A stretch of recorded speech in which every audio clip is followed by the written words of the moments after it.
সোহাইব ভাই আমার নাম চমৎকার ভাবে বলেছে। ভাই আমার সরাসরি দায়িত্বশীল ছিল, তো খুব মাস্টারদের সাথে নাম উচ্চারণ করেছেন, সুন্দর লেগেছে। আমার নাম হলো সাদিক কায়েম। বিসমিল্লাহির রহমানির রহিম।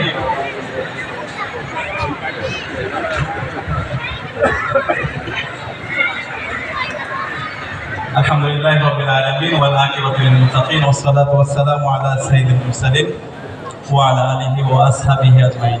রব্বি জিদনি ইলমা রব্বি ইশরাহ লি সাদরি ওয়া ইয়াসসির লি আমরি ওয়াহলুল উকদাতাম মিন লিসানি ইয়াফকাহু কওলি। শহীদি কাফেলা মানবতার মুক্তির আন্দোলন বাংলাদেশ জামাত ইসলামী ৪ নং চাঁদগাঁও ওয়ার্ড, চাঁদগাঁও থানা, চট্টগ্রাম মহানগরী কর্তৃক আয়োজিত আজকের ঈদ পুনর্মিলনী ও মনোজ্ঞ সাংস্কৃতিক সন্ধ্যায় উপস্থিত আজকের অনুষ্ঠানের সভাপতি, বাংলাদেশ জামাত ইসলামীর ৪ নং চাঁদগাঁও ওয়ার্ডের সম্মানিত আমির,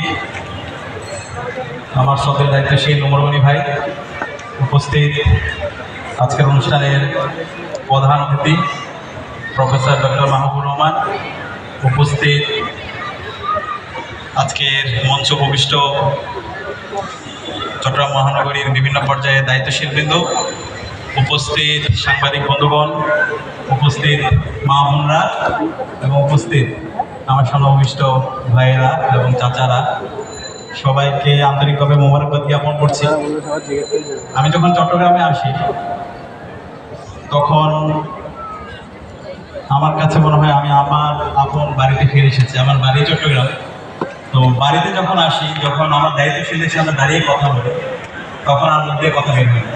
অনেক জায়গায় কথা বলি, কিন্তু যখন বাড়ির পরিবারের সামনে, বাবা মায়ের সামনে কথা বলা অথবা দায়িত্বশীলের সামনে কথা বলা সেটা অনেক কঠিন।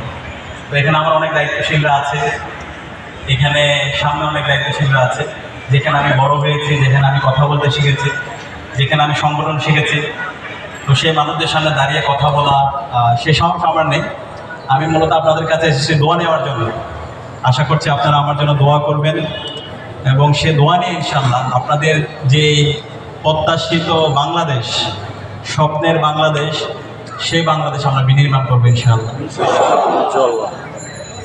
বাংলাদেশের স্বাধীনতা পরবর্তী আজকে আমরা ৫৫ বছর পার করছি। এই ৫৫ বছরে আমরা আমাদের অনেক নেতা বানিয়েছি, অনেক প্রতিনিধি বানিয়েছি, এমপি হয়েছেন, মন্ত্রী হয়েছেন, প্রধানমন্ত্রী হয়েছেন, সরকারের বিভিন্ন পর্যায়ে আমাদের আমলারা গিয়েছেন। এবং যখন নির্বাচনের পরবর্তী সময়ে অনেক চটকদার কথা আমরা আমাদের জনপ্রতিনিধি থেকে শুনি, বিভিন্ন ধরনের কমিটমেন্টের কথা শুনি, কিন্তু নির্বাচন পরবর্তী আমরা তাদের প্রতারণার রাজনীতি দেখতে পাই।